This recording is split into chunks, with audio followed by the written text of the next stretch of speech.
Mr. Jon Vroman, welcome to the podcast, my friend. I'm so honored that you're here. Hey, man, it's an honor to be here. I'm really excited for this conversation. And, selfishly, and we were talking about this right before we started recording, I feel like I'm going to get a lot out of this, and I hope the listeners do too.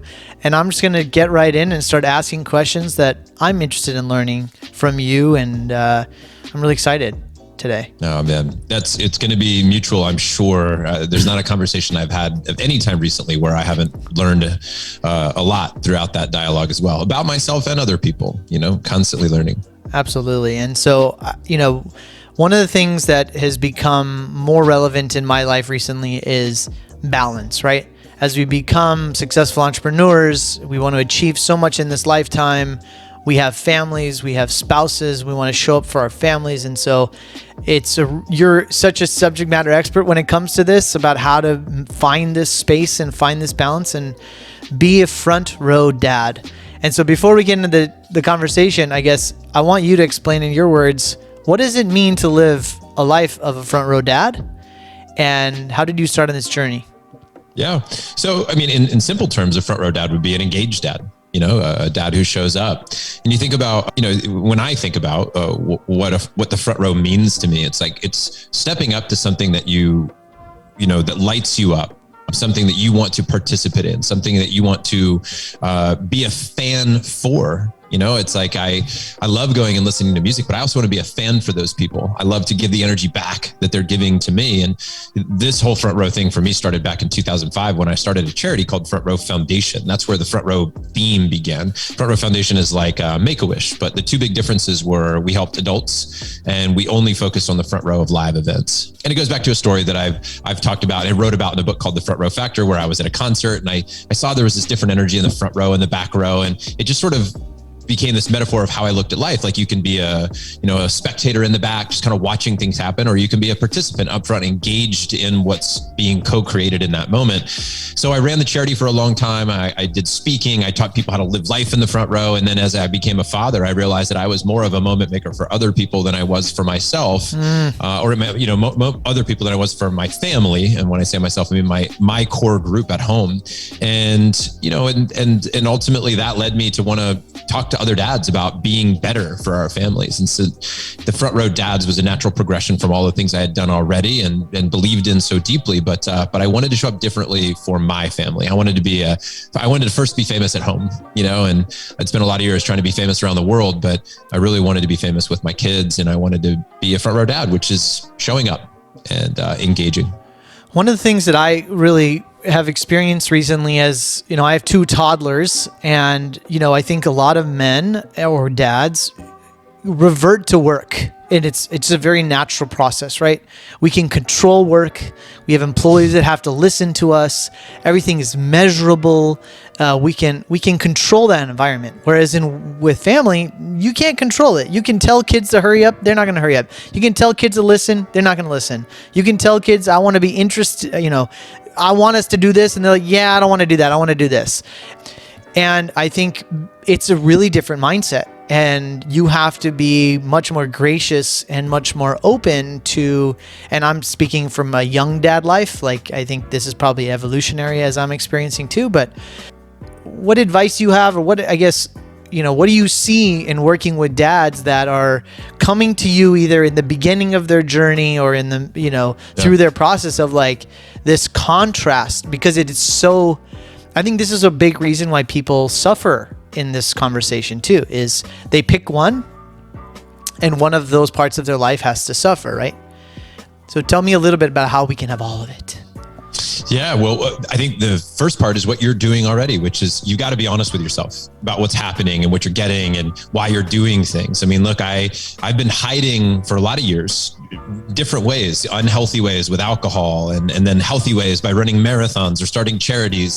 But a lot of it was hiding. It was hiding from what was really difficult in life. You hear entrepreneurs, and I was one of these. I no longer do this to the degree that I did before. I'm sure I do it sometimes, but for many years, it was like one more season. I got to get one more season, and you're building a speaking business, and I had young kids. And I left a high paying corporate job to go be a speaker when my son was just being born.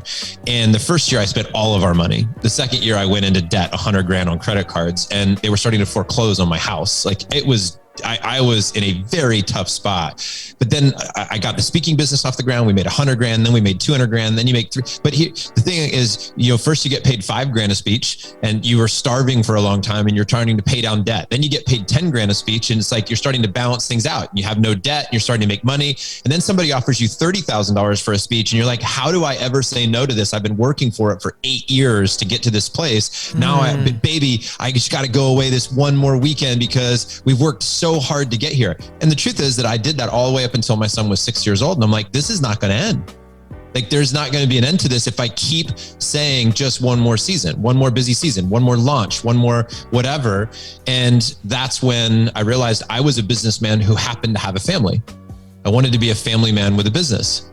That's all part of our origin story, where I was at a conference and somebody, or a networking event, and somebody's like, what do you do? And my reaction was like, I run the charity. All my identity was, I'm an author. But I wanted to answer that by saying I'm a dad, and then I do some other stuff.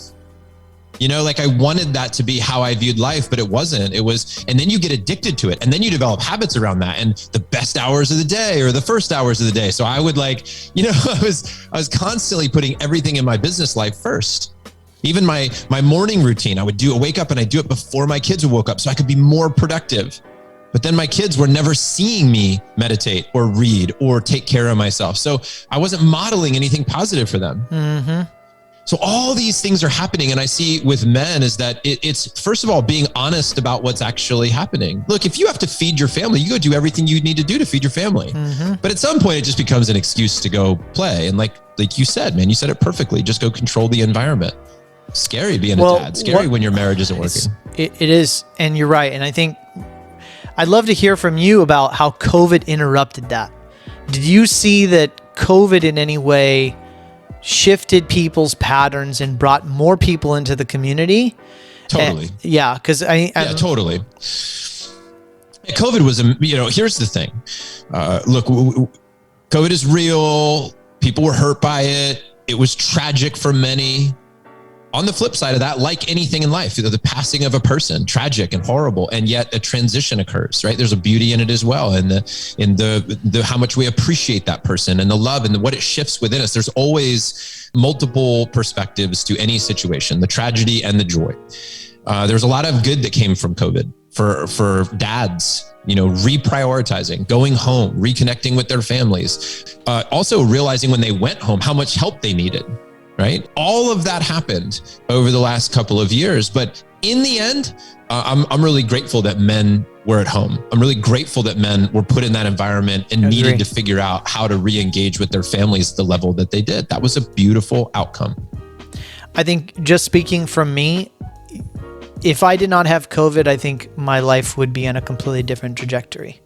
It broke so many patterns. And you talked about running away. I realized I've been traveling constantly for 12 years solid until it was COVID. Same. And if it wasn't for COVID to ground me, I would have never stopped and smelled the roses and figured out, okay, what's really going on? Was I running away?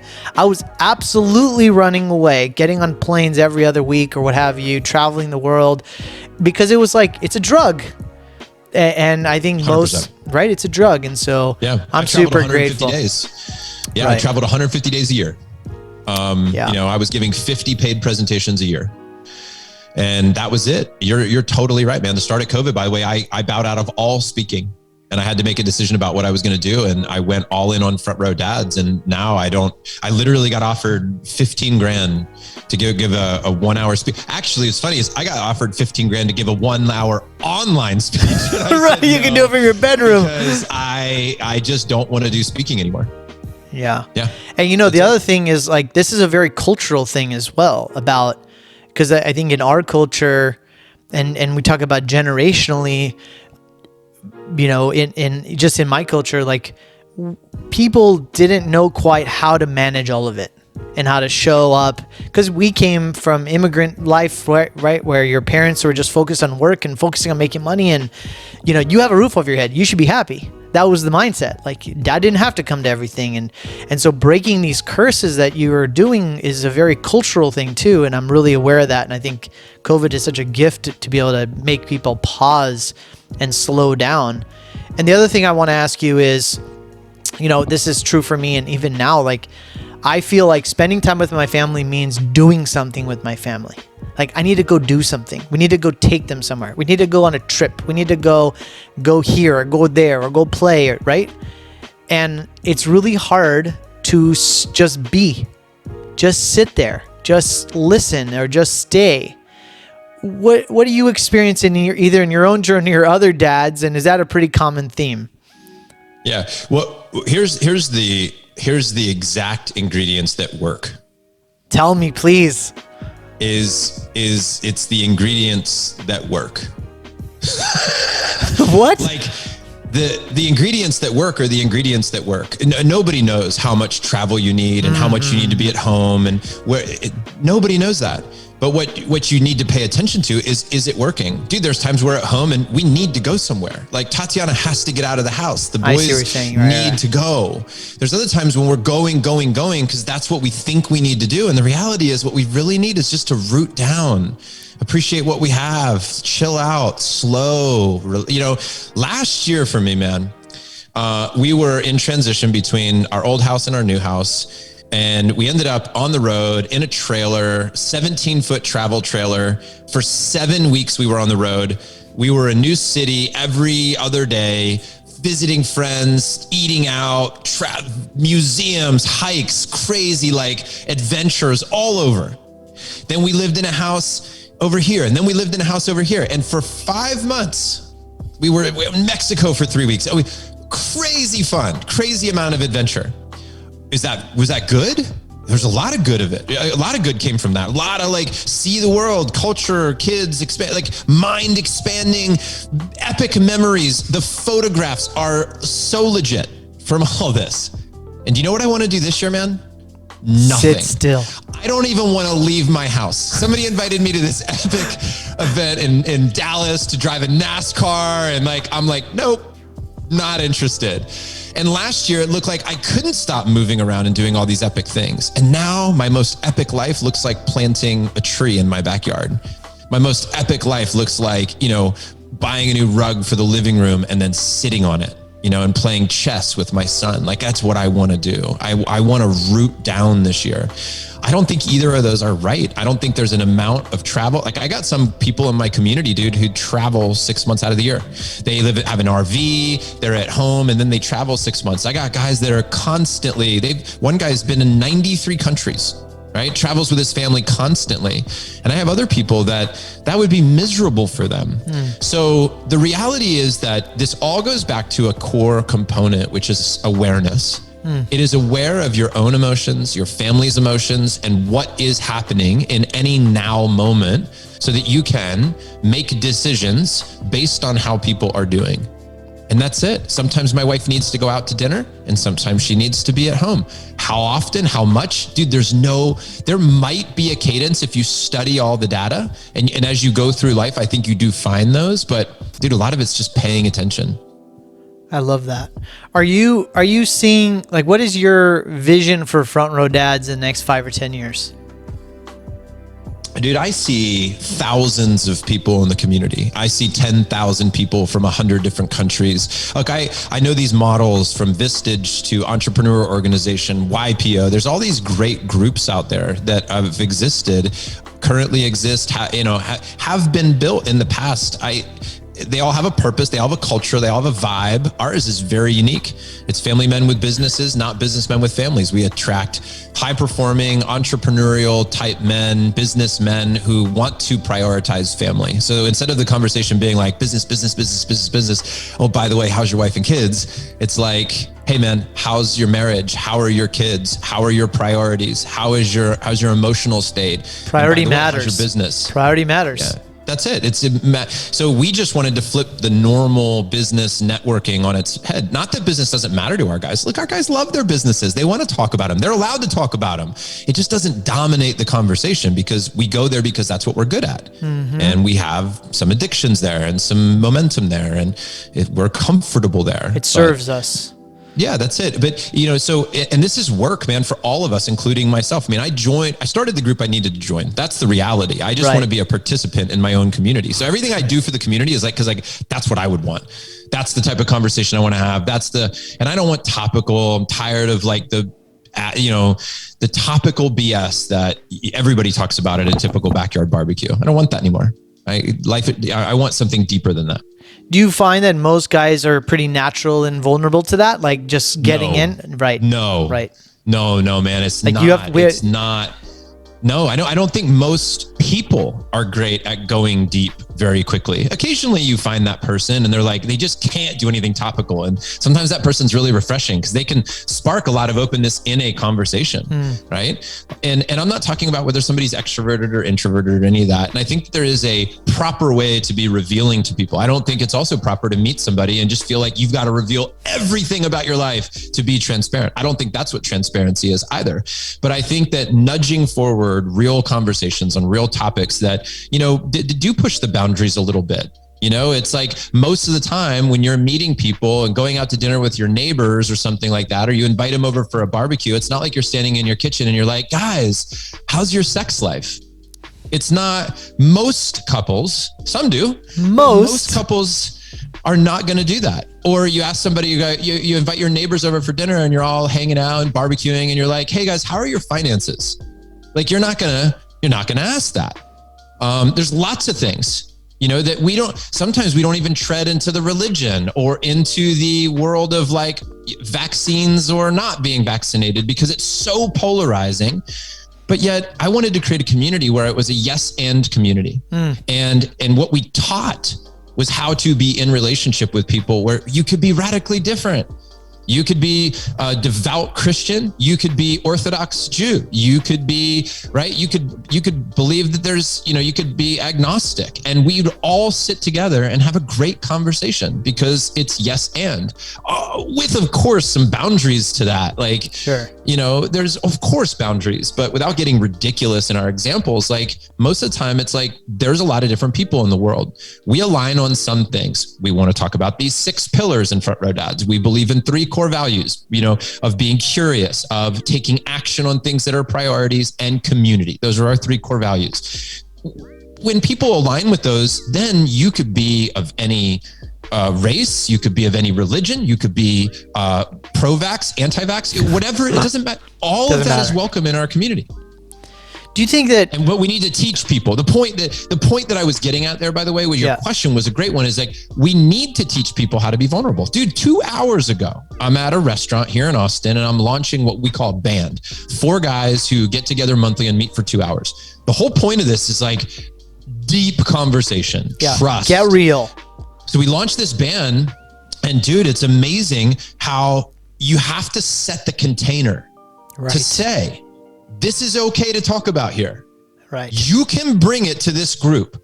Safely. Do we all agree? Right. Do we all agree in the trust of this? Do we all agree that this is what we want to talk about? And then when you do that, now it's permissible. And that is a beautiful thing. I want you to touch on a couple things here. I think that a lot of this that you're talking about comes from education and what we see growing up, right? Whether we're primed or prepared for this life journey of running businesses and being family men and how to balance it, or whether you use the word balance or harmony or what have you. And I'd love you to speak to that about, where is there opportunity to improve that education? And what do you hope for your kids as they go on multi-generation? What are you trying to teach them about how to find this harmony? Okay, there's a theme here. And the theme that we are coming back to is awareness, right? There's a theme of we know how to know if you're balanced because you are, right? You know what the right equation is because because it's working. Balanced, right? Because you have a knowing inside. I remember somebody asked me a long time ago, they're like, how do you know that it's, this is the person that you want to marry? And it's like, when you don't have to ask that question. How do you know if you've found that balance? Because it is harmonious. Because, we talked pre-show, I think, a little bit about permaculture. My wife and she more so is studying permaculture. One of my friends, Jim Gale, who creates food forests. If you look to nature for wisdom, think about the wisdom of nature. Think about how an ecosystem finds its balance. Right? And think about a network of trees communicating. Now we know they communicate with each other. They share nutrients from the soil. Like we know that the balance will occur because it is. Right? Because it will find its way. That's what our bodies want to do. You put something that's too acidic, your body will release calcium to make it more alkaline. Like we want to constantly find balance. The reason that emotionally we get out of balance is because we become great at being numb. We're great at like numbing ourselves with a beer, or numbing ourselves with social media, or numbing ourselves with another movie, or numbing ourselves by being so busy that we don't stop. Some people sit and meditate and they close their eyes and they're like, oh, my back hurts when I meditate. I go, no, your back hurts all the time. You just happen to notice it when you meditate. Right. Because you're no longer distracting yourself. So what I want my kids to have pretty profound. Is I want my kids to have awareness. I want my kids to know what their body says. So when they're like, hey, should I eat that? I go, what does your body say? Now, sometimes they fuck with me on this because it's like, Ocean, literally my 7-year-old last night, it's like, I'm like, do you really want to eat that sweet thing? And he like puts his hand on his heart and he goes, my body says yes. I love that. I was like, all right, well, sometimes that backfires because sometimes my body tells me things as well. And you have to listen to your body. Like, what part of your body then? What part of yourself is wanting that? It's a fascinating thing. So what I hope to do is to model awareness, to model rebalancing. It's interesting. It's like the conversation sometimes doesn't need to be about balancing, but rebalancing, because we're constantly out of balance. Right. And yet it's very hard to juggle. We have 6 pillars in Front Row Dads, and it's very hard to juggle them all at once. Right. And you'll hear people say this all the time. People will say, man, I know that if I bucket my life, it's like my marriage is important, my kids are important, my finances and my health are important, and then like maybe there's other buckets, but like those are all important. I find that I can do like 1 or 2 of those really well at any one time. But when I start focusing on my marriage, my kids get ignored. Or when I focus on my business, my family gets ignored. And when I go on in my health, I notice that, it's how do you get them all done at the same time? And I think many times it's not. It is spinning plates. You spin one and then it starts to slow down and you got to go spin the other one. But it's giving attention to things where it's children. Should your child get, if you have 4 kids, should each one get 1-to-1 time? Yeah. And when you give attention to one child, is the other one maybe feeling a little bit ignored? Yeah, probably. Are you knocking it out of the park with that other child? Arguably, I don't know. You could debate it either way, because sometimes leaving somebody alone is healthy, or letting them feel pain is healthy. Like, there's lots of ways to argue it, but you do need to give attention different places at different points of your life. And the only way to know if it works is if it's working. And if it doesn't, you try something new. You bake with different ingredients until you get what you want. So good, man. I mean, I think what I just heard from that was, and I think your community and my community are people that want to be super high achievers and like always look for more. And what I love about your narrative there was like just being aware of what's going on. There's signals there. There's intuition, right? Of if I feel like I'm not being a great dad, it's probably because I'm not. It's probably because there's room for improvement. But then also, on the contrary, what I just heard you say was like, it's okay. Like having space to be like, you don't have to be perfect. It's okay. What's not working is okay. Work on it. Like creating this acceptance that we don't have to be perfect all the time, which I think a lot of us do. We have this high bar of, well, I'm not the best businessman, or I'm not the best dad, and I'm like an a-hole or whatever. Like, we're just really critical of ourselves nowadays. And social media and all this other stuff, it just exemplifies all of that, right? For sure. Yeah, I love that. So what keeps you up at night? What are some of your biggest challenges? Well, the other night I woke up at 1 a.m. and I was up. Like, that was it. I was up. What woke me up that night? What woke me up that night? What woke me up that night was probably feeling overwhelmed with opportunity. I had all these things that I wanted to create, build, do, experience, changes to the house, changes to the business. I got to send that email. If I'm feeling incomplete, if I feel like I'm dropping the ball constantly, it keeps me up. I need to close that loop. I need to respond to that person. I will get up out of bed and I'll have to organize my list, look at my calendar, make sure there's not a fire that's out of control sometimes that will wake me up. I have a friend, Eric Edmees, who talked about this one time on my show where he was like, if you look at our history, tribes will, if you build a fire and you're camped by the fire, somebody would have to wake up at 2 or 3 a.m. to make sure the fire was stoked and that there wasn't predators, approaching the camp and things like that. And you just have to almost wake up and just be like, everything's cool, check a couple of boxes, everything all right, everything's safe. And then you can go back to bed. Interestingly, when COVID hit, and when that period of time was around, I was waking up a lot in the middle of the night, and rightfully so. I'm just the leader of my tribe, if you will. And I need to wake up and make sure everybody's cool. And so I woke up a lot in the middle of the night. I don't know if anybody out there can relate to that, but that's what wakes me up sometimes is making sure my people are okay. Yeah.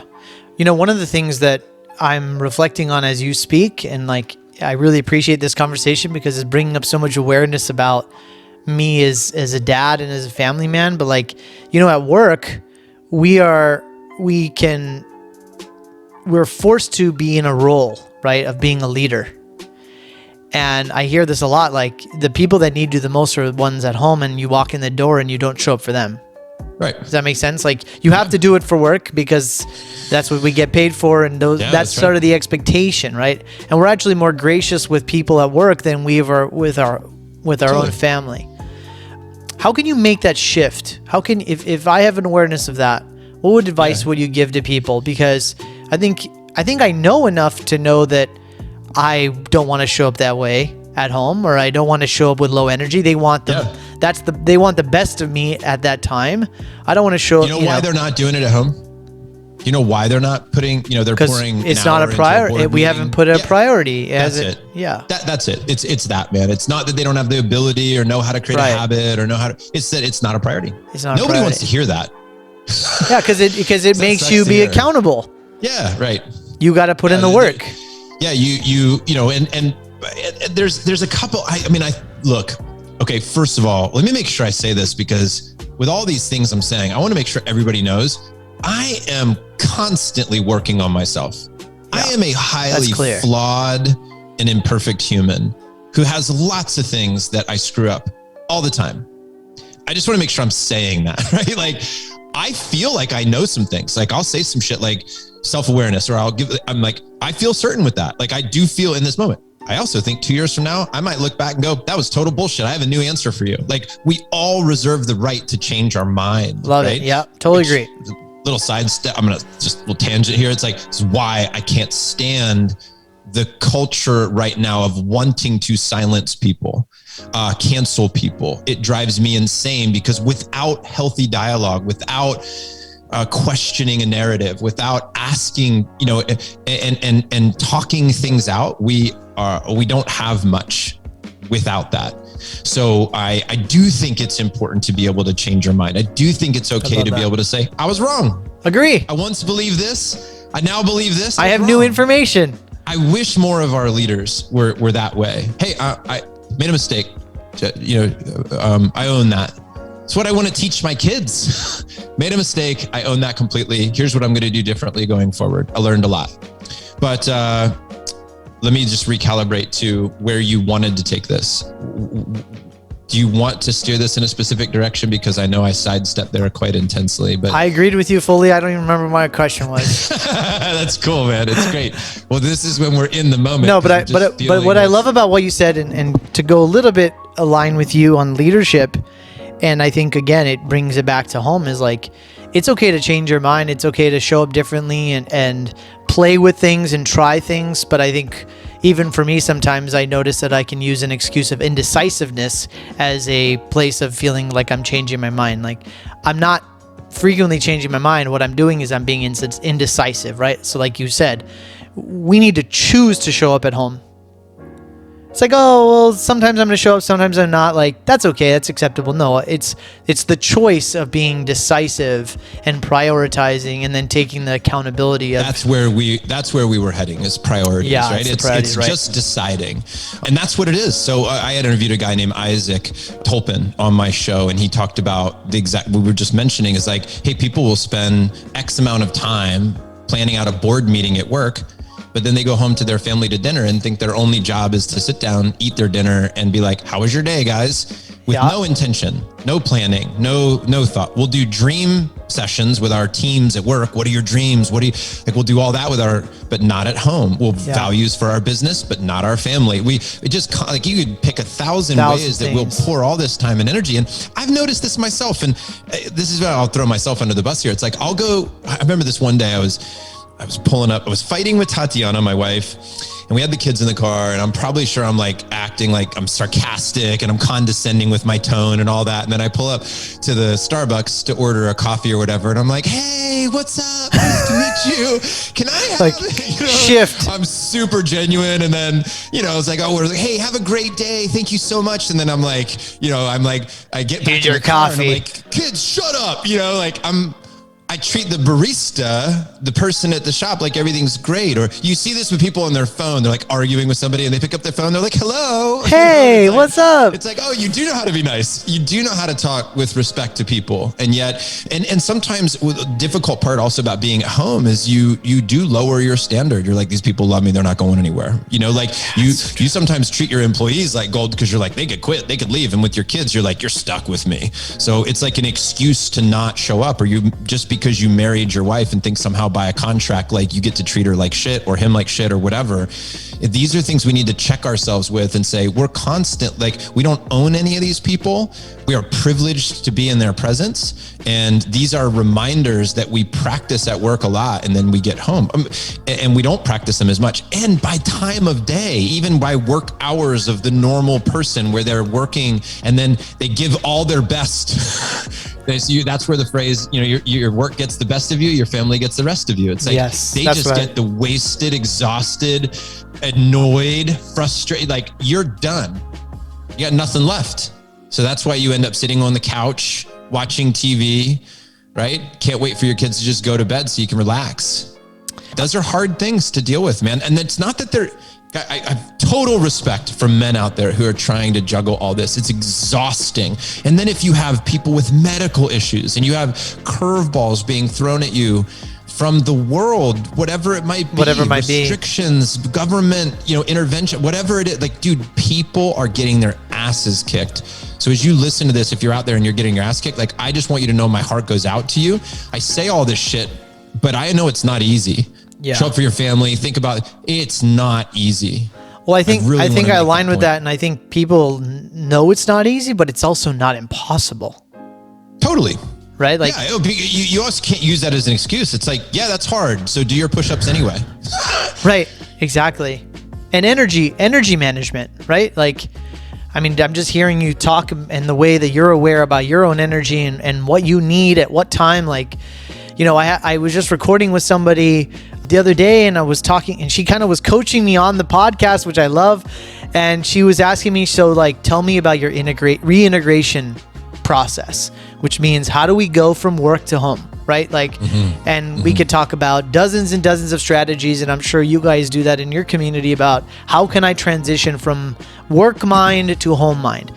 And she said, why don't you involve your family in that transition instead of doing it on your own? Like, put some music on and tell your kids, hey, listen, daddy's in his head. He needs to get in his heart. So if you could help me transition and dance with me, that would be really cool. And participate. So I just thought, like, it's not impossible. It's hard. We have to do the work. We have to start these conversations and be aware. And so I just honor you for taking the lead on all this and, driving these conversations and holding this container. It takes courage for sure, but you have your own family and you're trying to help others. So Just on you, man. Really, really cool. Hey, can I share with you a practical strategy? Let's do it. Guys can like consider, of course. Because some of this becomes like theory, and somebody's like, well, what do I change today? What can I do this month? Right? Because in theory, I know, but okay, so here's a practical application of it. Now, keep in mind, I know this is situational. I recognize that based on my life, this becomes more possible than maybe for some others. So here's the thing. One of the things I recognized is that, and I'm on the topic, by the way, just make sure we're all on the same page, like of balance, of priorities, of where you're putting your energy. That's where I'm at. Okay. So I noticed on Sundays, I would start to check out because Monday was crazy. Monday morning, my calendar was full. Like I was hitting the ground running, interviews, team calls, whatever, right? Sunday, I'd be like, I gotta go just get my head around the week. I gotta get a little bit of time on Sunday night, right? Start to think, check out of my family on them. Then Friday would be, I'm going into the weekend. I got to maximize every moment. I'm going to pack shit in until Friday at 5 p.m. so that I can get all of it done so I can be fully present with my family. But the problem was that it takes some time to ramp down from something. A lot of us know this from sleep, right? Like we need a ramp down period to actually rest. So it takes me hours sometimes to be able to ramp down from all the energy and excitement of the week to be present with my family, get my head out of work, right? And into my body, like you just said. So I started taking Monday and Friday and not scheduling anything on Monday and Friday. Nothing is scheduled. Nothing is scheduled. Completely open. Nothing. Ooh, if you I like go to this. any of my Calendlies right now, like my schedule Jon for your podcast, be on Jon's podcast, schedule a 15-minute connection call, any of this, not a single appointment will show up outside of Tuesday through Thursday between 10:30 and 4. Not a single one. Not available. I even got introduced last night by a really good friend to the world's expert in a category that I need a coach in, that I need help with. I need to hire somebody. He sent me his Calendly and I had to respond. And I'm like, I can't do any of those because they're not, right? Because they're not in my window. And I risk like losing this guy, but that's it. That's my boundary. If I lose him, I lose him, right? Like I'm not bending. I'm not going to make an exception. Tell me what that does. I love that, but tell me what happens. So now Sunday, I'm fully present with my family because I know Monday when I wake up, I can breathe. So Monday becomes what I call map it out Monday. I need thinking time. I need time to like make sure that all my chess moves matter. So Monday became this day for like things that would pop up last minute that I'm like, this is really important. My family really needs me. I've got a meeting at school. I've got whatever's last minute. I've got this breathing room. I can think on Mondays. I can, right? Like, so Monday got massively protected and Friday became follow-up Friday. Follow-up Friday was about like closing out the week. Everything was like button it up, closed, shut, get all those emails responded to, get all those tasks knocked out, like move things around, close down a whole day to do it, button things up. My only rule is don't open up any new conversations, no new projects, no sparking anything on a Friday, because I will carry that into the weekend. It will be distracting all weekend long. Is it a perfect system? No, but that's part of my transition. So I didn't need a better transition from 5 o'clock to 5:10 when I saw my family. I needed a stronger boundary to not take a call after 4 p.m. So I had buffer room between 4 and 5. So my shutdown begins at 4 p.m. And then by 5, I'm ready to go. That makes so much sense too, because you're right. Like it's not enough transition time. It's not. Most people don't need to work harder. We know that, right? We just need to work smarter. Calls. They don't, man. It's lazy. Working harder. My buddy Jeff Woods, who runs the One Thing training company, always says, working harder is lazy, the lazy approach. Because it's just easy to be like, I'm just going to grind harder. But it's really I'm just going to stay busy. I'm going to stay busy. Intention and intellect to be like, who can help me with this? What should I not do? All the things you guys have probably heard on every podcast and every productivity book, but nice to read Guilty them. as charged, man. Guilty as charged. But not do them. Tell me, do you have family rituals? Things that you guys do as a family that have worked and that you can share as practical steps as well? And here's what I would say also. Our family, in comparison to other families who've nailed the rituals, we suck at this because we're a spontaneous family. Like the best place to eat is the place we've never been to, right? If I told my wife we were going to have a family meeting, she would leave me, right? Because she's a free spirit and it's not how she rolls. But if I want to go for a walk with her with the dogs, I could talk about anything, and that's how she operates, right? So knowing how your family operates is important. I mean, some of our rituals. Yeah, we do at dinner. We always have like some type of like happy crappy. What's the happiest moment? What's the crappiest moment? Right. We do happy crappy, or people call that peach in the pit. Right. Lots of ways, the high low, et cetera, right? So we love that. We love, for us, it's, what would be another tradition?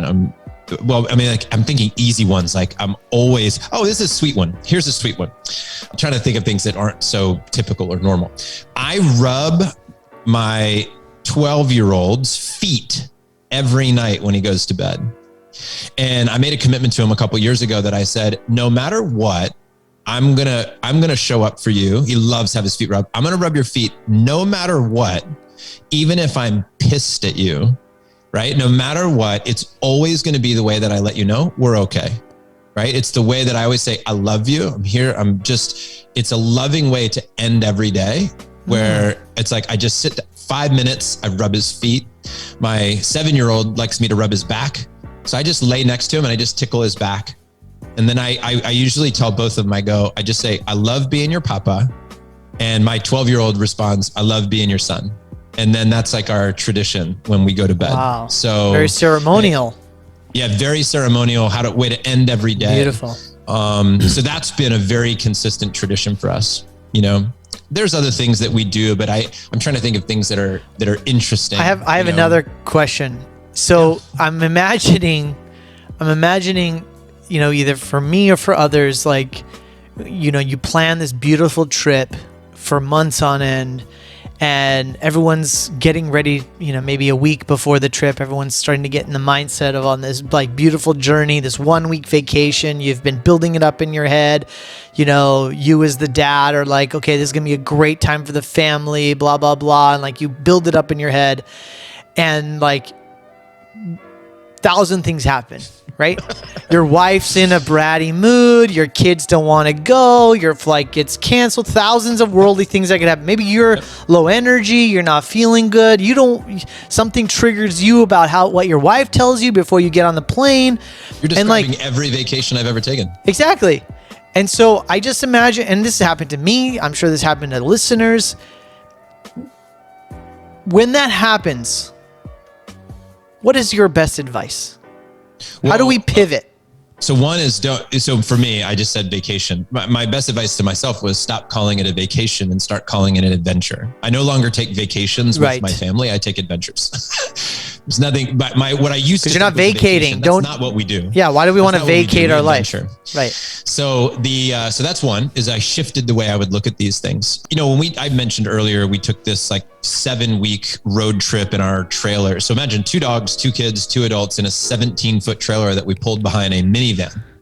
And my dream was the summer of I'm going to show my kids how to respond positively to adversity. I would tell myself it's going to be crazy. There's going to be a lot of adversity. I'm going to respond with such class and such calm, a calm energy that I'm going to show them how to handle all this with. But dude, the second night, can't get the trailer unhooked. There's no electric. The bugs are biting me. I'm like, fucking kicking stuff and banging whatever and pissed, and there's no food and the refrigerator's broken and all this stuff, right? And it became, honestly, the summer of acting like an idiot and then apologizing. That's what the summer of dad being keep it cool became a summer of dad losing his shit and then apologizing to his kids. And I think that's perfect, because I think it was great that my kids could see me be a human and then recover from his mistakes. I think it's great for my kids to see how I recovered, how I apologized, how I owned myself, And look, are there unhealthy it's not an excuse to be an asshole to your kids. I'm not giving every dad an excuse to be an asshole. Well, as long as I apologize, everything's great. I'm not trying to be that way. I'm just a human going through a very human experience who my main challenge has been managing my own anger and emotions. That's my main challenge, right? Personally, I know lots of people have lots of demons, lots of things they battle. That's mine. Right? For whatever reason, we could have a long therapy conversation. I've been in lots of therapy sessions. Next podcast. Tell everybody this, right? Like I'm not hiding. I'm right out there. Guys, hey, I broke my knuckle because I punched shit when I'm angry, right? Like I'm happy to tell people my flaws because I want people to know I'm not perfect. But I'm a damn good dad, and I'm a damn good husband, and I'm a really good dude, and I'm a great friend. I just have some things I'm working on, like most people, right? And I'm just trying to admit mine. And that's what the summer became about. So what's my advice? My advice is do your best, right? And then when you fuck up, apologize to your kids. That's my advice, right? Like talk to other guys. Don't hide. Don't try to pretend to everybody that you're perfect. And talk about the things that you're struggling with. I mean, some people are struggling with things in their sexual relationships. Some people are struggling financially. Some people are struggling with their emotions. Some people are struggling with their health. And there's lots of things that can be at somebody.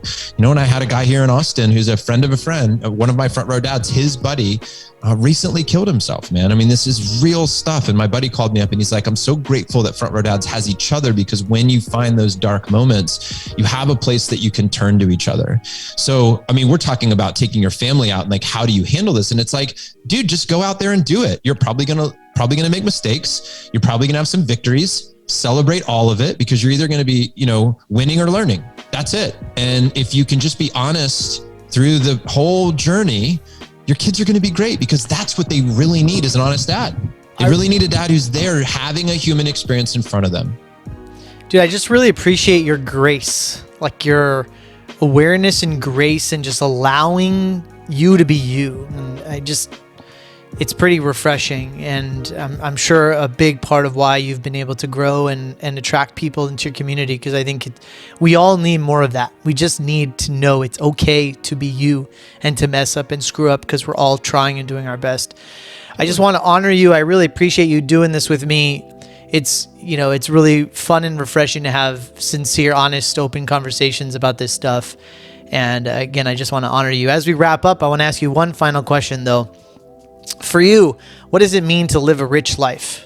To me, I think riches come with an element of freedom. Like, to me, when it feels rich, it feels alive. I think about rich foods. I think about a richness to something. There is something bold to it. There's something it wakes up your senses. To me, there's a certain level of like, man, I'm in it when I'm feeling the richness of something. And so it is an amplification when I'm living a life where sensorially I'm in it. That to me is a rich life. I recently interviewed a guy on my podcast called Charles. His name is Charles Clay. He lives here in Austin. He does inner peace work. And he said something that resonated with my audience a lot. I got a lot of comments about it, was, let's not just try to feel better. Let's try to feel more. Let's not just try to feel better. Let's try to feel more. And I spent a lot of my life trying to, circling back to an earlier comment, like avoid certain things by silver lining, positive mindset, look at the bright side. But a lot of that was also a fear of looking into the eyes of the thing that I was scared of, right? To really address what was causing that pain to begin with. It's a way of avoiding. It's not that it doesn't have a place, but a rich life is one where you have all the emotions. I don't want to figure out how to not feel bad. I think that would suck. Yeah. I think a rich life is feeling shitty and feeling great. And then, the rain and the sun and the highs and the lows and all of it. Like, it's why I don't just ask my kids, what were the highlights of your day? I want to know the peach in the pit. I want to know the highs and the lows. So a rich life is the full human experience. Amen, man. God bless. I love it. I just appreciate you, man, and congratulations on all your success, and continue to give you blessings. And I just appreciate you spending the time with us and guiding us through this journey. Amen. Thank you. And thanks to everybody out there that was listening to this. Don't believe, I would say, don't believe a word I say. Just check in. Like, does it fit for you? Does it work for you? Like, could it spark something for you? That's the whole point. There's no prescription here. There's just stories. There's just sharing. There's just honesty. If it works, if it contributes to your life, great. If not, let it go. If people want to connect with you, Jon, like plug your podcast, tell them how they can connect with you. Yeah. Man, I'm having so much fun on the Front Row Dads podcast, just talking to people, learning. That's a great place to hear more of the dad conversations. And then, if somebody wants to really connect with other guys and have conversations that are really deep, like the ones we're having today, just more of that. FrontRowDads.com. You can apply for membership. We open up 6 times a year for about 48 hours each time for somebody to become a member, and you can get on that wait list and apply and possibly join us. Appreciate you, man. Thanks so much for your time. Thanks for having me.